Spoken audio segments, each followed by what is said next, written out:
Welcome to Greige Against the Machine, the podcast where we celebrate the extraordinary talent and accomplishments of lesser-known and even unknown artists and creatives.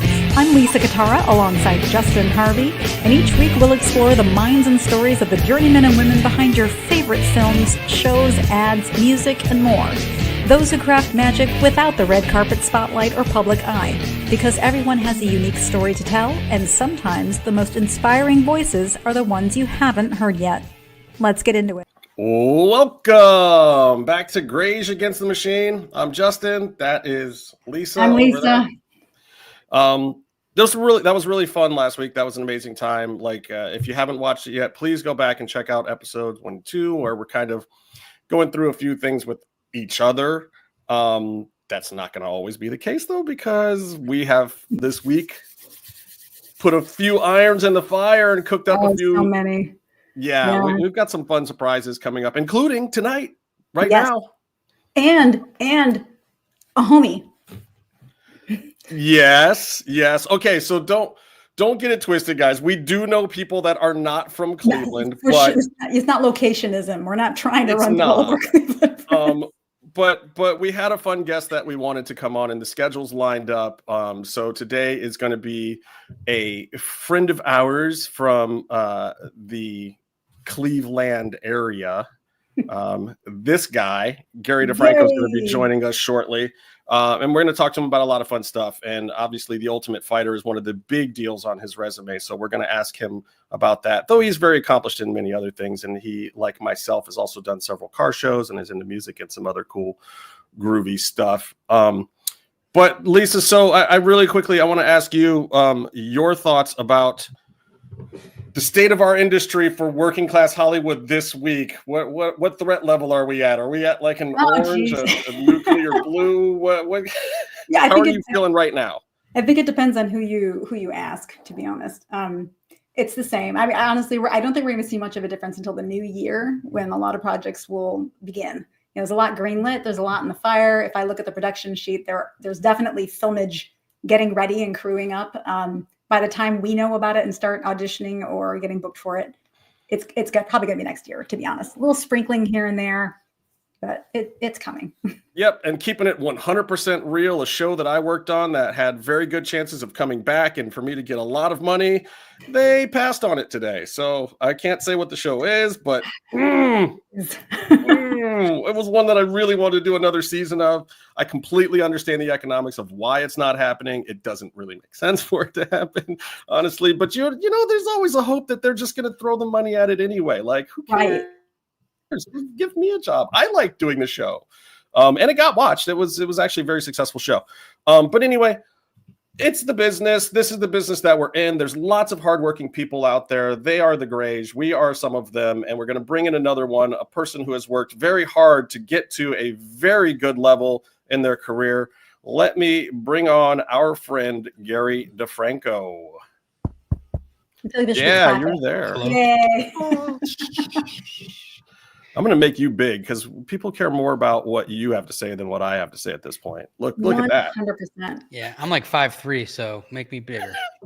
I wasn't going to say that was the reason why I was doing it. But, I mean, I feel so average. Justin, a tiny bit of housekeeping. I'm seeing on StreamYard, my Insta is live, but on Insta, I don't see anything. So I'm working on that if I'm not looking at you guys. Man, technical stuff is always the fun part of these things, and going live. Fuck it, doing it live, which you're not too afraid of. Did you? I'm going to jump right out of order. Did you work on the live season of Ultimate Fighter? Yeah, I worked on the first 40 seasons, I think, total. The last season I didn't work on, but I worked on every other one. And is that because you were on another project for them, or you were tied up? Yeah, you were more important somewhere else. Kind of, yeah, I would say so. But there's a lot of going on, and that's a well-oiled machine. So at that point, there was other places to go. So it's plug and play, at this point. So well, and you were one of the people that helped kind of get it to that plug and play. So when you said 40 seasons. You actually have 40 seasons of Ultimate Fighter under your belt? Wow. Yeah, including And Canada and Brazil and Latin America and China and gotcha. Australia. So you did some of those ones too. Yeah. Good Lord, I did not realize that. So the funny thing about Gary and I, Lisa, is that Gary and I are never in the same place.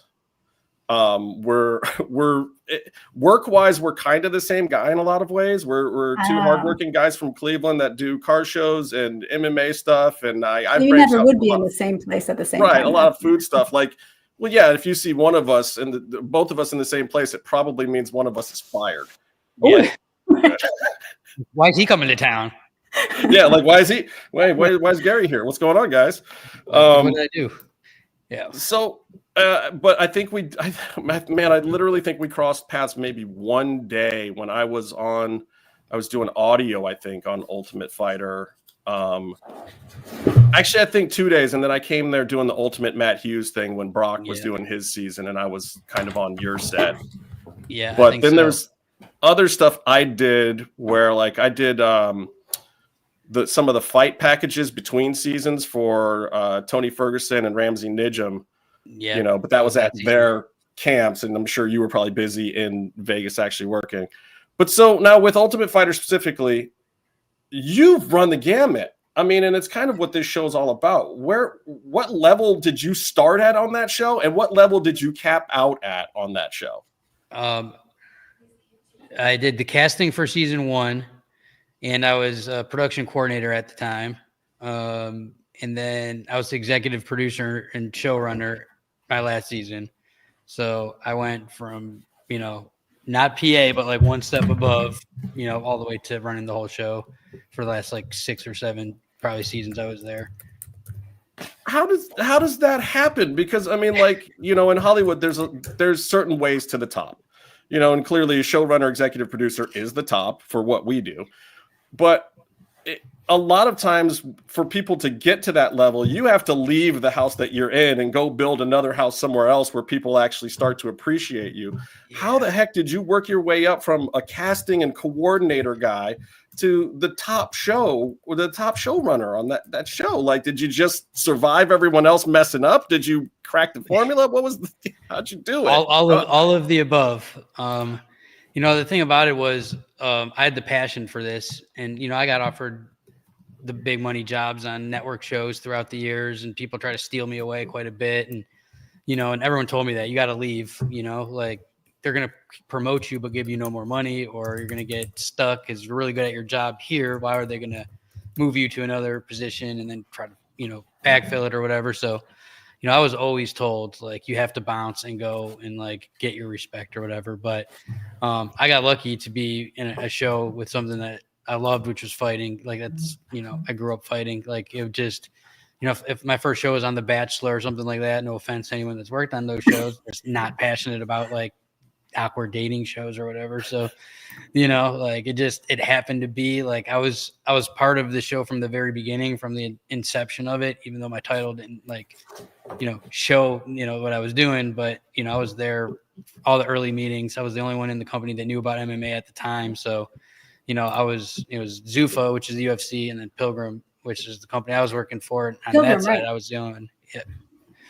And that just how I got working with them in the first place is just a crazy story. Just to even get in the game and then to stay there for as long as I have is kind of like doesn't make any sense. Well, how did I mean, I told my crazy story of how I started at Pilgrim last week, which was the writer's strike. And then I went over there and did some random audio for Tom Shannon. And then like a year later, I was producing and directing. Yeah, Tom Shannon, by the way, anybody who has ever worked for Tom Shannon, there's not one of us that'll ever have anything bad to say about that guy. He put food on all of our tables for years when we were all crew members, because his position doesn't exist at any other company. They call him a production manager.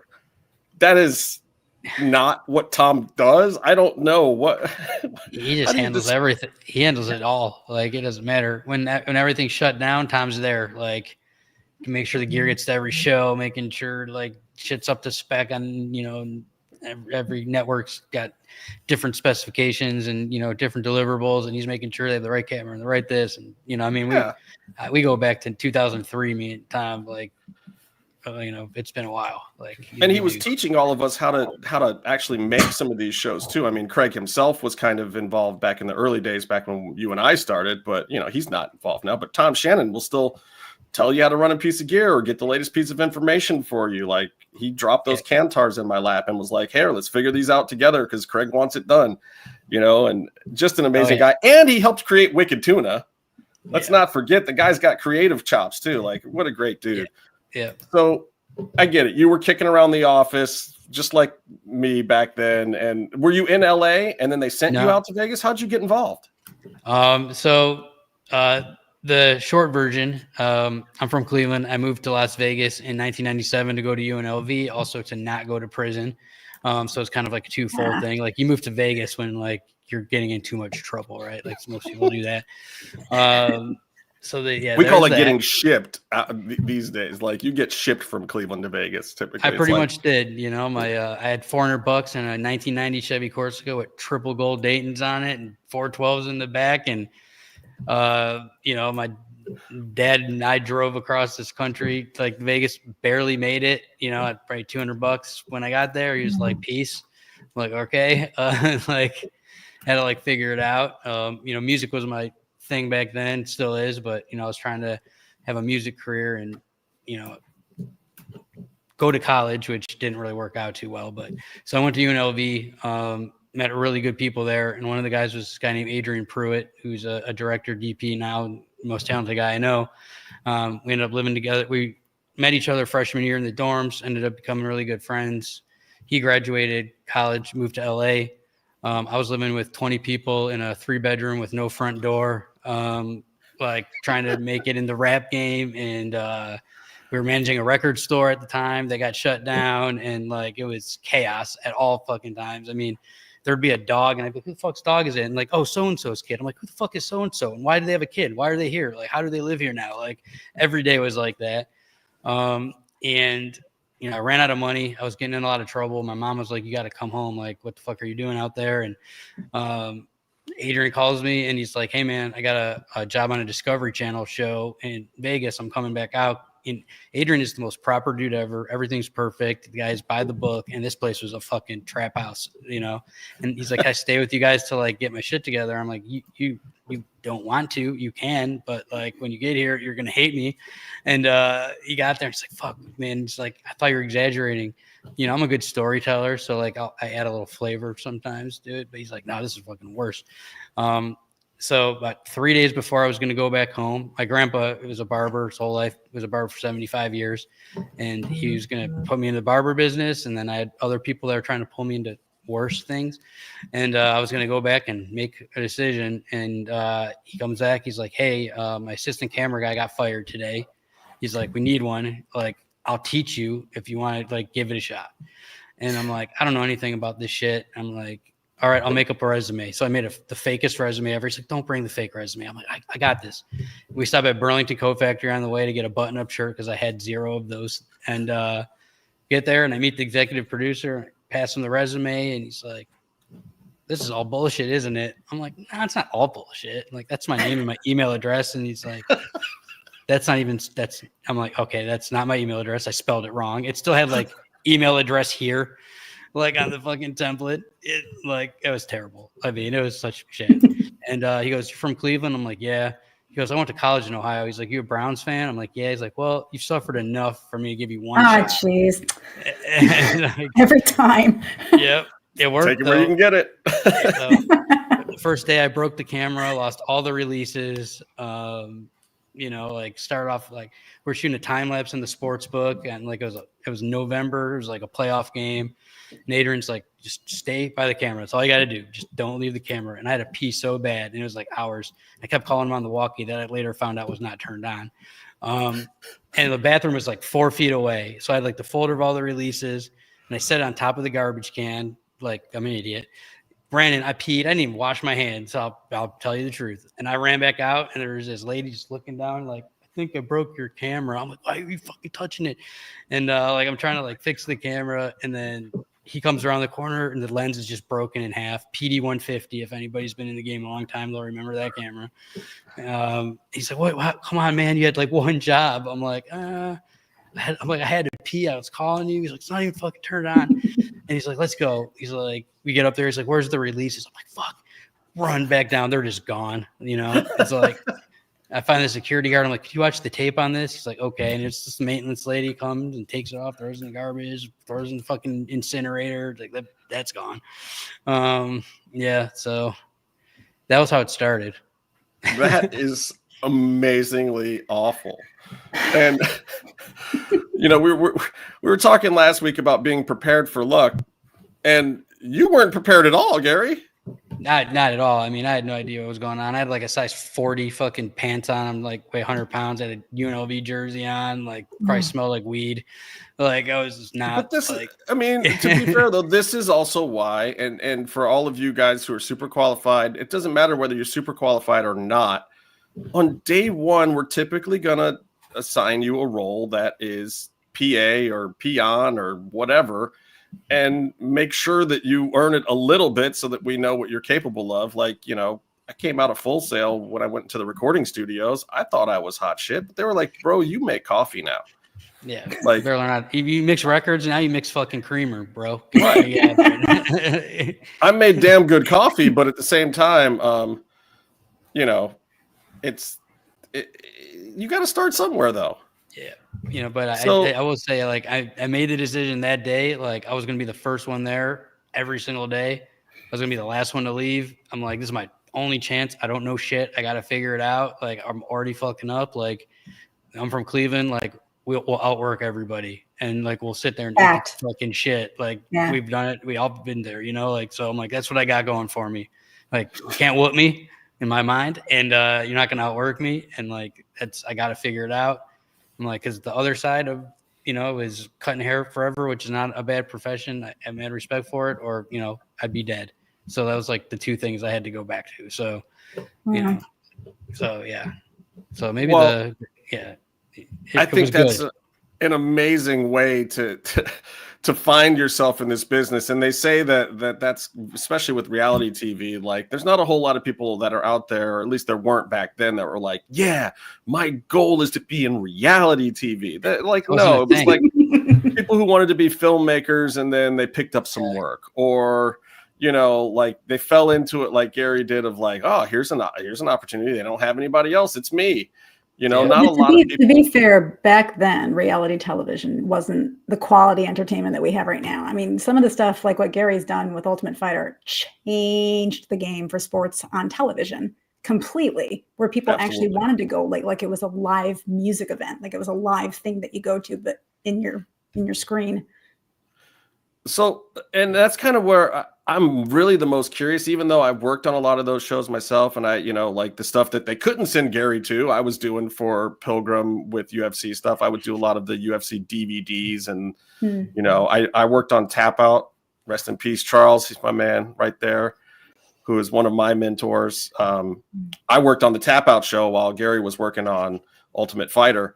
But when that first Ultimate Fighter season came around, Forrest and Stefan, we know how that kind of turned out. But what were you thinking as a young guy coming up in the business, just getting started out? Did you imagine that it was going to have the impact on a professional sport the way it did? Like this silly reality TV show with a bunch of guys in a house trying to fight. I didn't know what to expect. I mean, I was sitting on American Casino for the Discovery Channel one day, and we had a regime change, and these new producers came in, and, you know, one of them comes in and she's like, does anybody know about the Ultimate Fighter or know about the UFC? And I'm like, I do. And she's like, what do you know? I'm like, I don't know. Like, me and my homie Fatika used to ride our bikes to the video den and steal the tapes that were back by the pornos when I was younger. And like, she's like, I didn't need to know that. I'm like, well, yeah, that's how I know about it. And she's like, well, I have a meeting with Lorenzo Fertitta and this guy Dana and Pelagian like in 5 minutes, and I don't know shit, so you better come with me.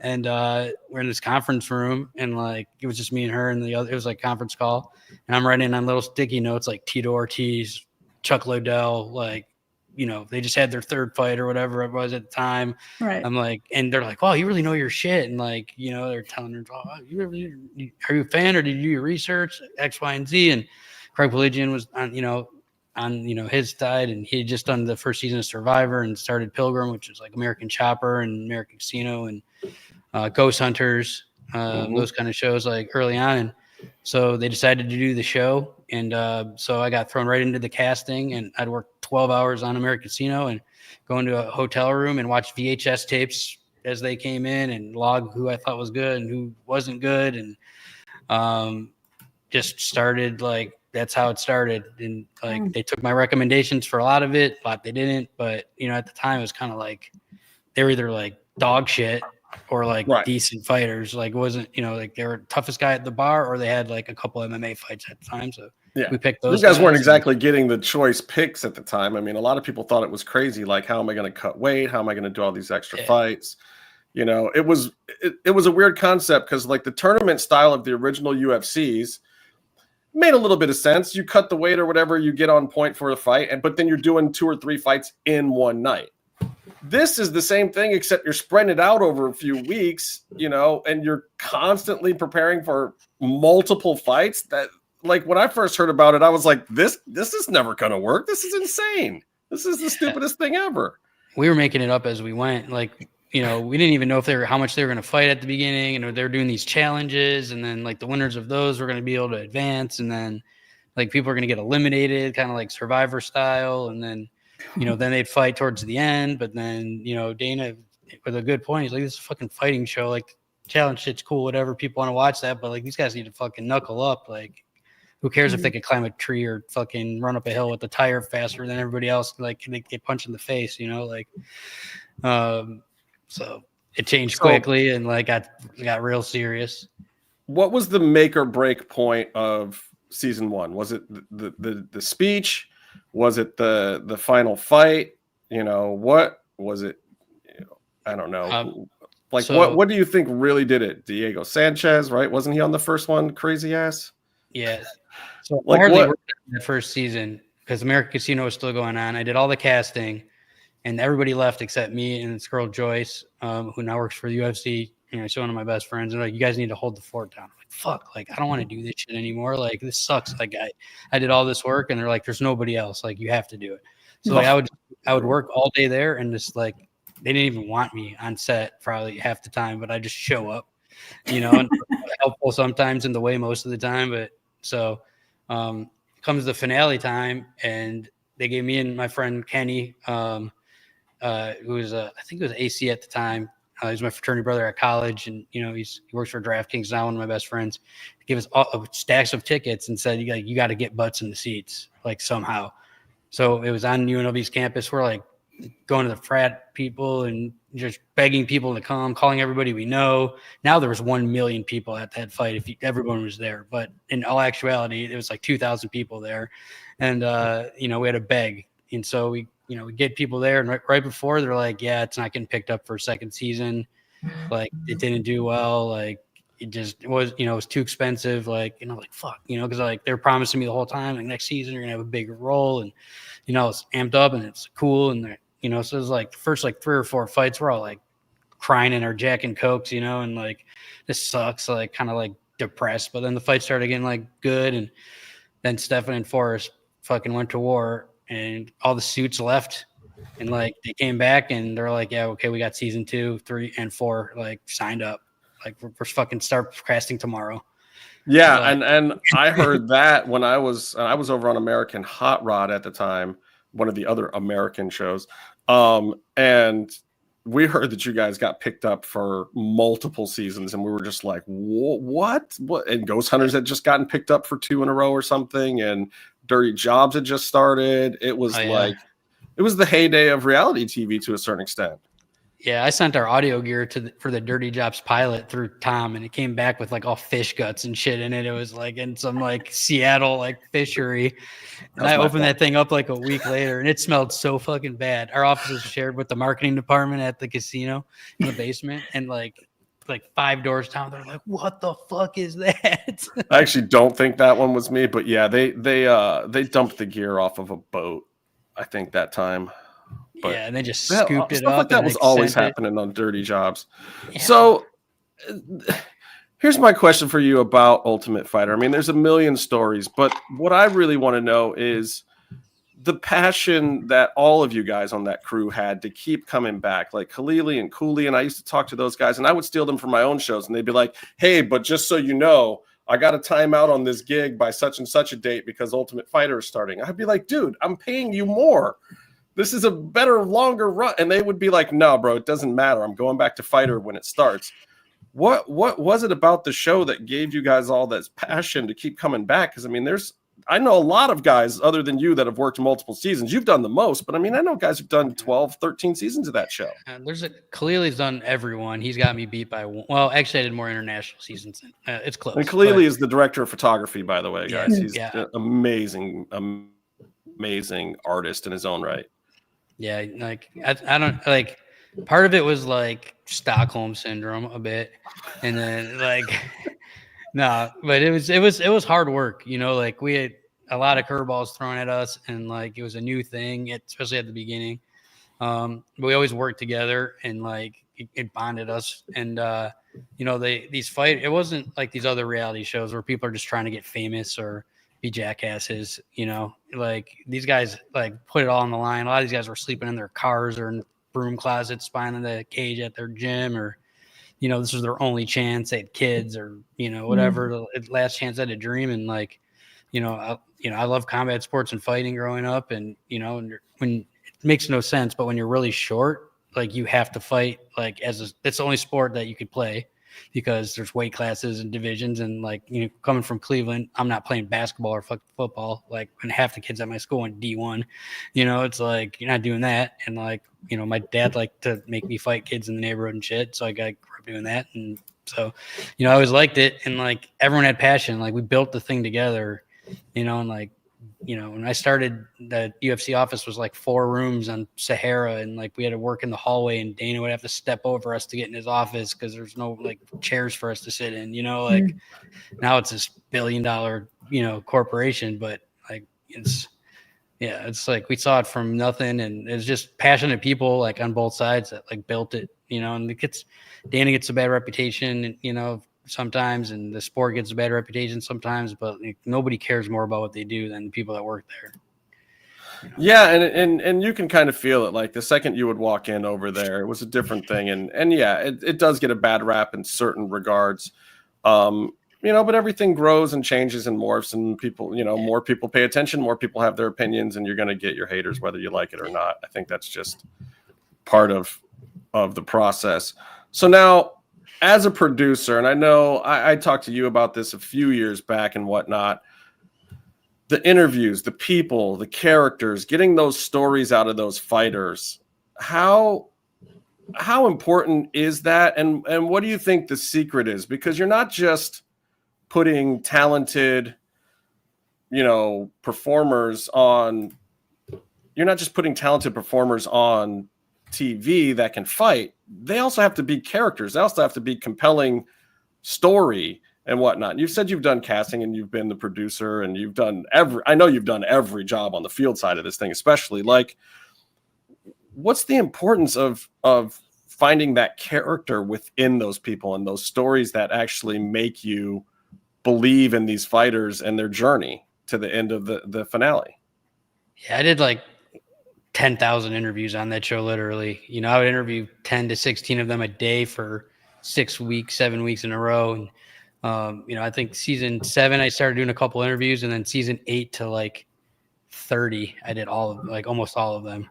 Wow. And it would suck because I had all these other shit to do, but I wouldn't let go of that one piece of it, which I should have earlier. But like, it was the thing I enjoyed the most. And like, you know, maybe a little ego. I thought I was the best, you know, man for the job. And in some ways I think I was just based on experience. But the key was just like how I've been successful in this business in general is just being a normal fucking person. You know, like everyone wants to like brown nose or, you know, there's all this like save your ass and, you know, plausible deniability and play a character and whatever. And I'm just a fucking asshole from Cleveland that I've always been. And like, you know, but like one that cares and like, I'll fight anybody, anytime, like to protect what I believe in. And like, I did it there, you know, I'd stick up for the fighters against like production when production was wrong, you know, and they might be mad for a day or something, but you know, whichever side I thought was right, like that's where I'm going to go. And just like, everybody's got a story. It's just getting them to tell it. It's the lazy producing in our business is like writing the storylines and like trying to like think you're a fucking genius and manipulate people. And, really like you got to just like get them to trust you, do right by them, and let them just talk and tell their story. Because these guys fight in a cage for a living. They have a story. It's in there 100% of the time.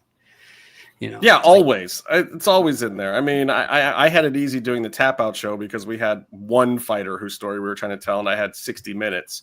You got, 14 guys that you're trying to get their stories in an hour a week for, 5 or 6 pile weeks. of interviews that exists somewhere is like, I got 30 hours, 40 hours of Kimbo interviews that I wish I had like somewhere. I mean, just like I interviewed that guy for an hour a day for 6 weeks, like. I mean, yeah, he came to you with a storied career that was like he basically retired from a whole other sector of the business before you even got your hands on him. Yeah, I mean, that's a lot of storytelling to try to get in. So was that your favorite part of it? Was it the storytelling? Was it the fights? Was it?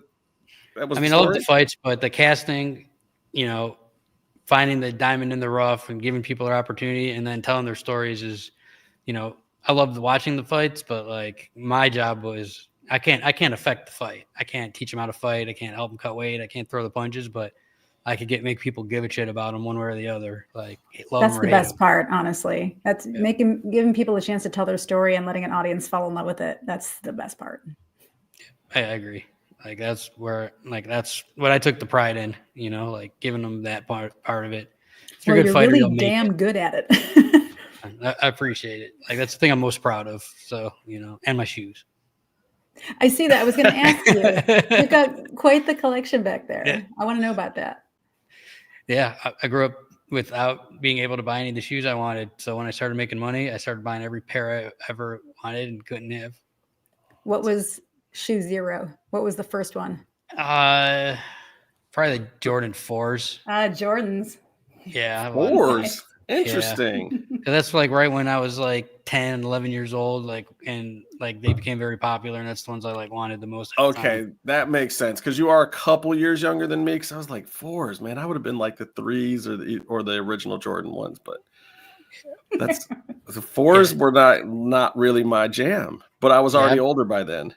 Yeah, I have the most 4s of anything probably. That was like 89, so I was 10 years old, I guess. Yeah, that's wild. Yeah. And, oh my god, you guys, we got old. Yeah, we did. Yeah. We did get old. Like, like shit. I have nephews that are 14 and 21 and 9, and like they don't know any of the shit I'm talking about. Like, we went to the record store, and like my nephew's calling them music discs, and I'm like, these are fucking records. We're at a record store. Like, he's like, well, how do you even play these? I'm like, on a fucking record player, man. It's in the word. Yeah, it's in the name, the store. It's a record. He's like, I never knew what that meant. You okay?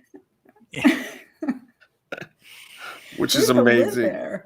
Justin and I were talking about physical media, like holding CDs and albums in your hand, like going looking for movies at Blockbuster on the weekend. It was like a whole thing. It was a huge thing. Yeah. I mean, that's how I found the UFC. Like, I didn't get those pay-per-views for the first 3. Like, anybody my age who's saying that they did is lying. They got that junk from the video store. Like, I saw the first 3 or 4 UFCs like 2 years later, I think, and I was amazed. And I was doing karate and kickboxing at the time, so it was like, and I was a wrestler in high school. Somehow, I never figured out how to combine these elements like these other guys did. Matt Hughes made fun of me forever about it. Like, dude, you know how to kickbox. You know how to wrestle. How can you not do MMA? You're a moron. How do you not put these things together? It's like, dude, I can't do it. Jiu-jitsu.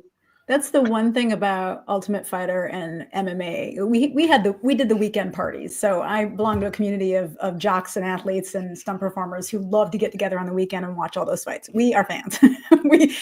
Our social acumen is because of you guys. So thanks. But what was so exciting for me at the beginning of mixed martial arts was the mixed part, where you might see capoeira against karate. But now it's become like MMA is like a style of its own, where it's kind of whatever. It's like a hodgepodge of whatever you can do and get away with. And I don't know, like in some ways I'm like, cool because it upped the game, up the athleticism. But in other ways, I'm like, oh, I kind of wanted to see mixed arts, you know? It was cool, like, you know, because like I grew up boxing, and like if you kicked somebody in a street fight, like you might get shot. Like it was not acceptable. But then I wrestled for a couple of years, like, and I hated it. But like it was like, okay, so who's better? You know, like the wrestler, the boxer, the guy with one boxing glove. You know, rest in peace, Kurt Jimerson. Who was that? Like, Jimerson? Yeah, he passed away I think last year. But like I got to meet him a few times, and he was just like a good dude. And like he's like, I don't know how the fuck. He's like, I figured like, you know, I had a really strong right hand, and like, but I was gonna have to grip on a motherfucker. So like, I figured I could grab him and just fucking crack him. Like, you know, like, all right, no, you know, like they're figuring. It out, and then you know, we're seeing the sumo guy get his wig split. You know, like it was crazy, and that was part of the initial shock factor appeal, and you know, I'm renting Faces of Death tapes and UFCs. You know, yeah. There was a reason why that worked, and there was also a reason why it wasn't sustainable. But to me, what I think is cool is this is a sport, and given all of these things existed before, but as a sport, it's one that was created in our lifetime. This is our people's sport. I mean, we created this. Gen X and and millennials basically created mixed martial arts. The coolest generation. Correct. I think it's not arguable. Like we got to see it all. Like growing up in the 80s was basically the same as the 50s. We had 3 channels on TV. We had bikes outside is where we went, no matter how cold it was. No doubt. Like, you had the phone. Like I remember we got a really long cord so I could bring the phone into my room, and I was like, I thought it was the shit. Like my mom yanking the thing from under the door. Like it's not really bad, you know, like playing the tug of war for the phone. I've done that. Yeah. You know, like we had to, you know, we had to interact with people and all that kind of shit. But then like we also like are hip on technology, and like, you know, like I think we're right in the the sweet spot personally. You know, like shit. We shot the first couple of shows I did on beta. Like I mean, you were talking about that PD 150. We had the same ones down on American Hot Rod. It is so funny to think that like my watch has a better camera than that was back then. Yeah. Like, and we were putting that stuff on broadcast, and some of it's still out there. They've like up-resed it. However, you know, like I still see episodes of American Hot Rod, and I'm like, wow, that was in a square box shot on a PD 150. There's no excuse to be putting that quality level on television still. But the shows were good. The stories were compelling. The people were there, and the cars were badass. Yeah, you know that part. So you guys have been having a lot more fun because you seem to be around cars more than I am. And well, that's cars. Gary's other secret weapon is one of the shows that Pilgrim also pulled him to do when Ultimate Fighter wasn't in production was Street Outlaws, right? Street Outlaws. Yeah. So what was that like, and how were you the guy to get the call to go into the car world with the rest of us?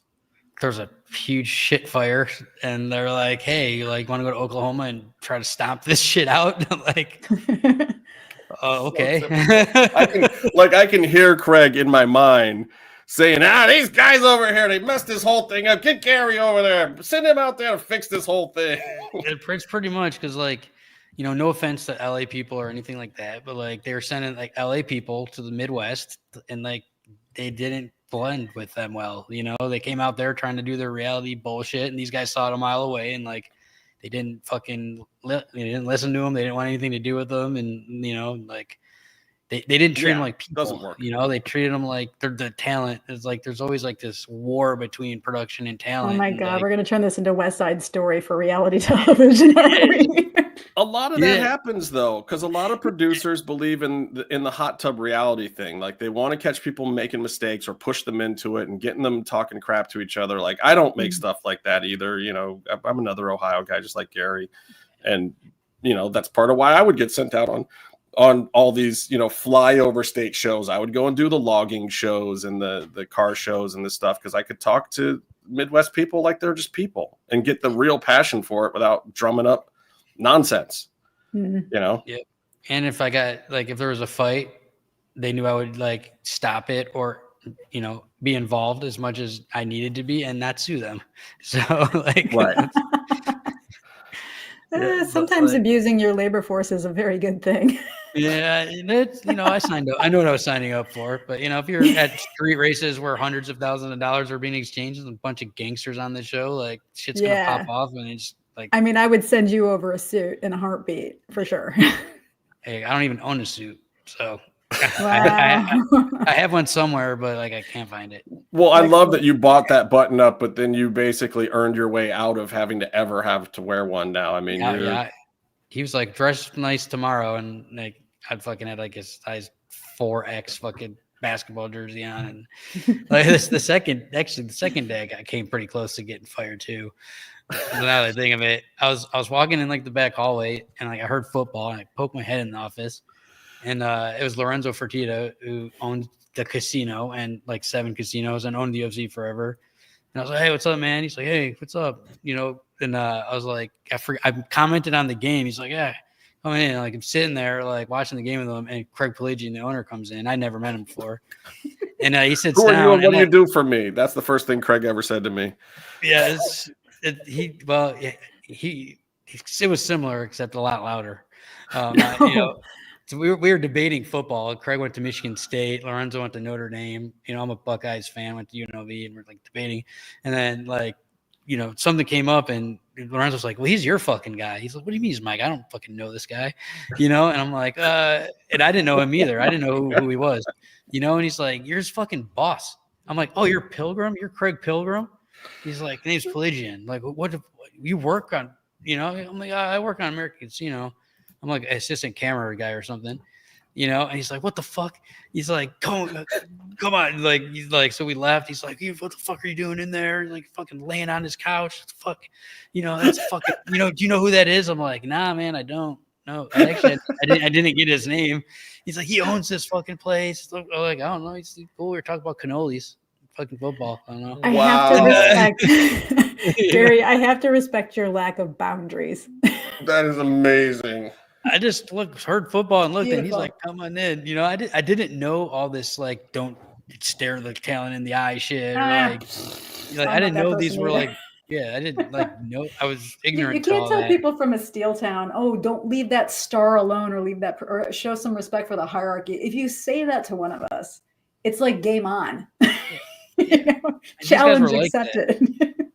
Craig grew up in Detroit, like didn't have a family in the business or anything like that. And the Fertittas are like normal dudes that just happen to have a lot of money, but like they just, I guess real recognized real. And like I would tell, if something seemed fucked up, I would call him, and like no one had his phone number, and I would call him and be like, hey, this, like, we got a problem, this shit's going to be really bad if we don't do X, Y, and Z. And then, he'd call the executive producer. They get mad at me. And I'm like, I saved your ass. Like, cause you didn't have the balls to fucking call and tell him. And like, now it's fixed. Like, because nobody wants to like make a decision and like it goes wrong, then they're going to get fired. So like everybody just hopes somebody else does. There's a lot of risk aversion, like, and people were very much like that at Pilgrim for a while, but I was the same way. I talked to Craig like Craig was just whatever. I talk to everybody like they're kind of. I know, I do. Like I didn't disrespect the guy, but I just, I'm just like cool. And Craig and I got along fine. It was, now that doesn't mean I got along great with everybody over there, but I won't get into that. I won't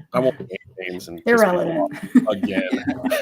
I think it stopped me from getting some positions for sure. There's definitely some executive type positions, like positions I was up for, and like seeing who got the position. They were definitely a fucking haircut, but like, right. It was what it was. I didn't want that job anyway. Like my worst nightmare is sitting at a desk all day, like going on Zooms, like it's the worst thing ever.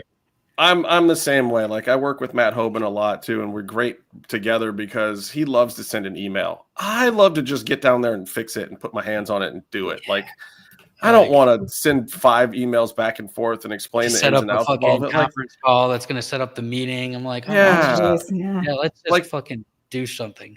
When I worked at NFL, there was one time where literally we had a meeting that the entire purpose of it, and it had a bunch of director level and VPs and all these important people in it. The point of the meeting was to figure out a time to set this other meeting. Stop. We got to set the meeting schedule at this meeting. My direct supervisor was livid. Sarah, she was just like, I cannot believe that we're in this room right now, and she pulled the person aside that had called the meeting and whatever, and it was like, first of all, we could have done this on Slack or anywhere else. Like, this is the most corporate ridiculous thing I've ever seen. But like, we're not those people. We're like, if it's going to be that kind of party, don't invite me. I don't even know what Slack is. I never Slacked. I don't own Slacks. Like, fuck all, I don't Slack. Like, no Slack of any kind. None. I'm not going to cut you no Slack. I'm not going to wear Slacks. Like, it's fucking, that word does not exist in this dojo. That's amazing. So, okay, you ran the gamut at Ultimate Fighter. You went all the way up the line. You've done some of the power slap stuff now, and like, where do you go from here, Gary? What's next? What do you want out of this now that you really surfed that wave to bits? Yeah. What do you do now? Where do you go? I own a piece of an MMA league in Colombia called Empire MMA, and it's like starting Ultimate Fighter again. Wow. Like, it's a new thing. Like, the kids down there, like, we have a girl that drove 38 hours from Venezuela on like 4 different buses to get her ass kicked for $100 and couldn't wait to come back and do it the next day. Wow. We have these kids down there that are hungry and they're like literally fighting for their lives, and like, like starting in a new region with like, nobody's jaded and tainted by any of this. And like, the passion's back, and, like lit a fire under my ass. So that's like one of the things for sure. And then podcasts like this, like just, like there's a lot of people out there that get to just, we never got to tell our stories, like, and a lot of people didn't. Reality gave a glimpse of like hope to normal people to tell their story and whatever, but it was still limited. Now, like if you're interesting or have a passion for something, like on your phone is all you need. Like start recording the whole world. It's literally why we started Greige Against the Machine, was exactly what you just said. It's that no one knows your story, and they should. It's not all about the stars and the product at the end of the day. Who made it? How? Yeah. And it just like, just 2 minutes of research before I started looking into the stuff that you've done. It's like, like stunt work and stuff like that's like, people don't even know they're stunt people. Like sometimes that's not like the lead actor falling off that building. You're like kicking people in the face. Like that's somebody like that, like really trained, It depends on which A-list actor you ask. Yeah, true. Some of them always fell off the building. Yeah. Mm-hmm. Yeah. Sure. That was me. That was totally me. Yeah. No, it wasn't. Yeah, but like it's crazy. Like that's like the unsung hero times 10 right there. Like you're getting fucking beat to shit and falling off things, and like some people get hurt constantly, and like, but you're like out there like just making like the cool shit that like the pretty boy or pretty girl like couldn't do, and like, and they don't even get to see if like your face, like it's in crazy. All fairness, I feel like I have to say this disclaimer because I want to keep working. It's not just that pretty boy and girl don't want to do it. Legally, we can't. Yeah, work it's the insurance. It's true. A lot of those actors probably do want to get in there and do that shit, and they're probably mad they can't. They want to get in there and they want to do it once. Yeah. Right. Because after they've done it once and they realize they have to do it 10, 15, 20 times, like, oh, hell no, absolutely not. Please send me in.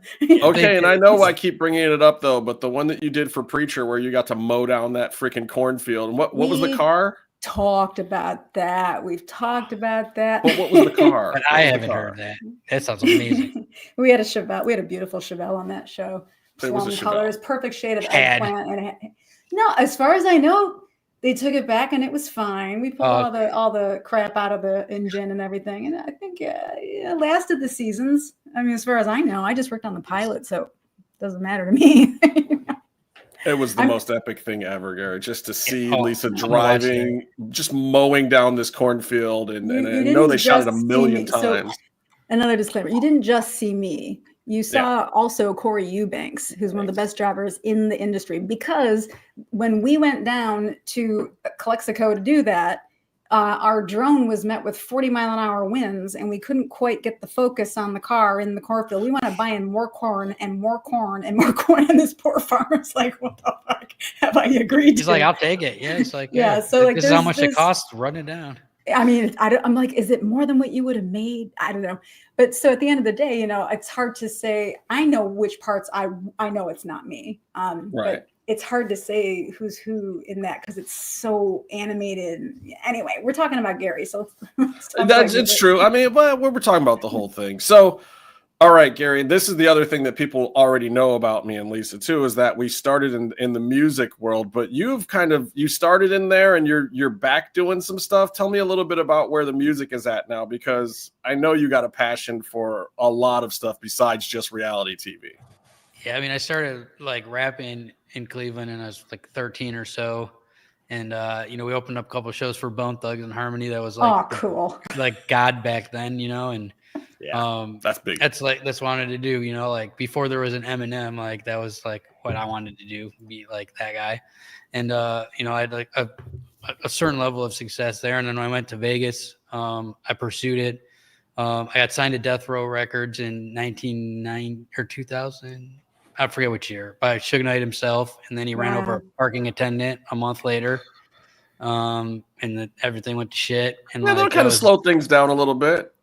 Yeah. Wait, so what was the hip hop name? I know you weren't MC Gary DeFranco. No, it was Don Ruckus. It's still Don Ruckus. Rukis.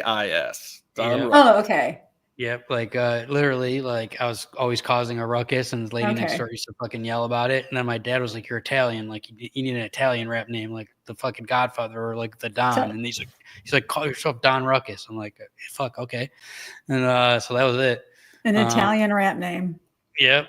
And so, it's like so I managed a record store in Vegas, and Suge would come in a lot, and I'd always be like trying to get his attention or whatever, and.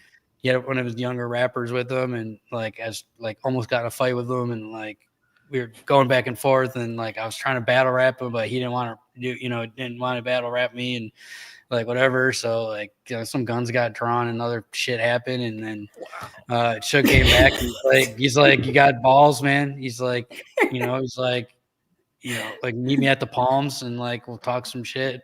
Went to the Palms and it's like.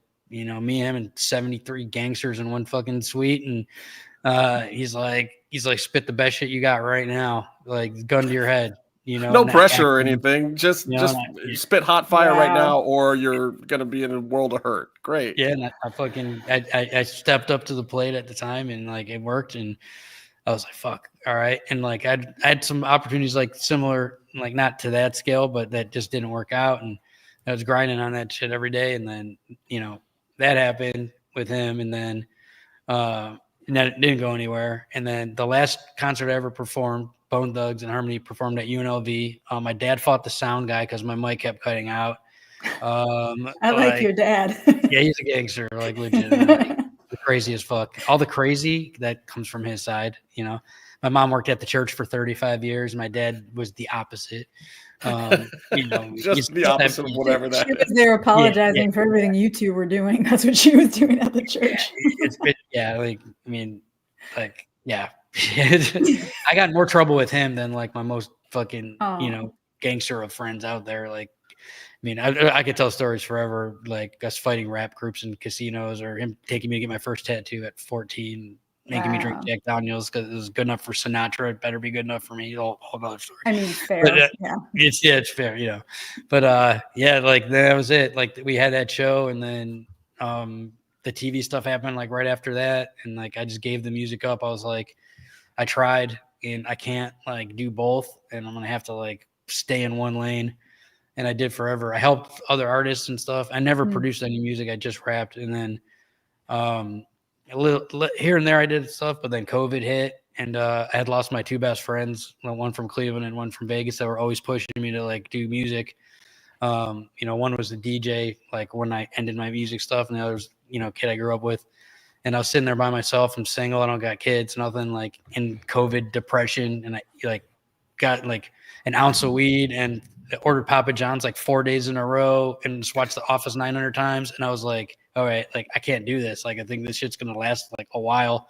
Took the Papa John's app off my phone, flushed the fucking weed, unplugged the TV. I had 39 books in my house. I'm like, I'm not turning the TV on until I read all these books. Wow. I haven't watched like a single episode of television since like full. But I started reading the books, and then like I was just like not like hallucinating, but like I was hearing like the encouragement in my brain with these guys, and I was like, I gotta start making music again. Like it's the only thing I like really loved.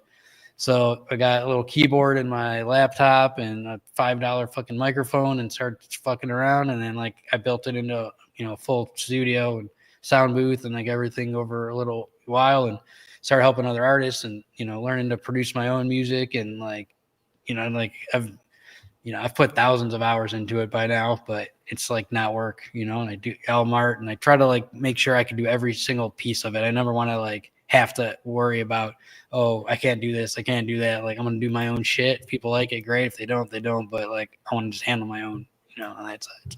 Well, that's the way you got to do it. One of these days we'll have to do a track, because I used to rap myself. Been a long time.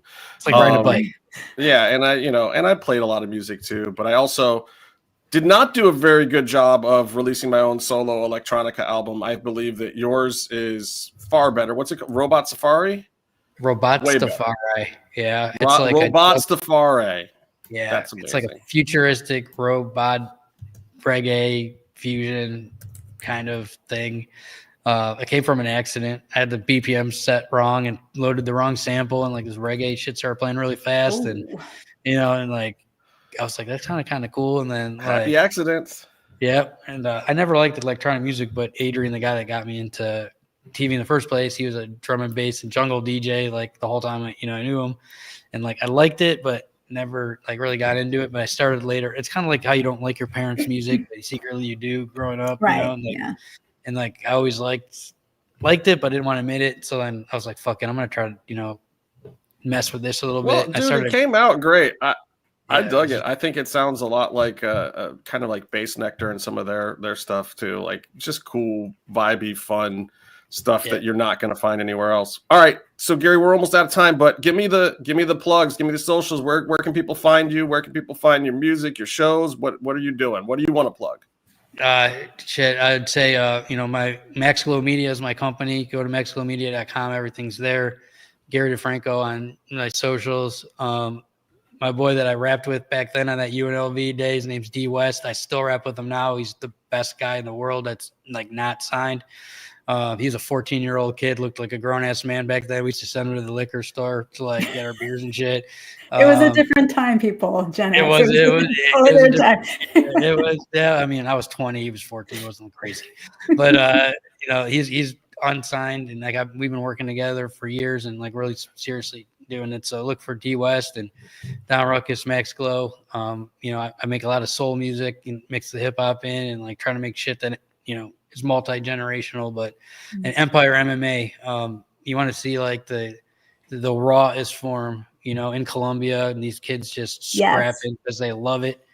I would check that out. It's it gets the stamp of approval. I've been to 150 UFC fights and all over the world, and I've been to Prides and LFA and you name it, Invicta. I've been to every fight there is, and I love them all. But this is like some new shit, that it's back to the roots. There's no bullshit. These kids knuckle up and they don't back down. They don't stall. They don't care if there's a ref or a judge. Like they're going to finish the fights, and they have talent. So I'd say it's a lot of shit I just threw out there, but like no, I love it though. But man, I think you're one of those people like. Charles would be proud of you. Like, for those who don't know, a little inside tip. Charles Mask Lewis, who started Tap Out, also was the production designer on the early seasons of Ultimate Fighter and was helping design the house and coming up with all the cool stuff. So he's another guy that had talents that you didn't even realize. Like, and it's a secret talent. Like, he was coming up with cool designs for interiors and sets and stuff for Gary's show. But I think Charles would be very proud of you, man. He always said he doesn't have to be the one to reach the million. He just has to be the one to reach the one guy that can reach 1 million. And I know you've done that. You've found these stories from these people, these fighters, and these unsung heroes that are out there. And the work that you've done and put in is amazing. And I know that Charles, being a mentor to both of us, would be super proud of you, or his two Cleveland homies that got somewhere in life, man. So thank you so much for joining the show. And we got great guests coming up next week, guys. So please come back to Greige Against the Machine. We're so happy to have. Make sure you guys send in your questions. We got questions for Gary. You can always still get them answered at GATMpod@gmail.com. You can go to our website over on YouTube. YouTube's where all these lives. If you're watching there right now, hi everybody who's watching. Hello, it's going to remain there. Instagram, we had little technical difficulties, but we'll get it up there so people can see you, and send them over there and give them all your information. And yeah, a lot of things coming up in the future. But man, we're glad to have another Clevelander on the show. We are. Thanks so much, Gary. Thanks everybody. Until next time, stay calm and stay in the mix. Peace.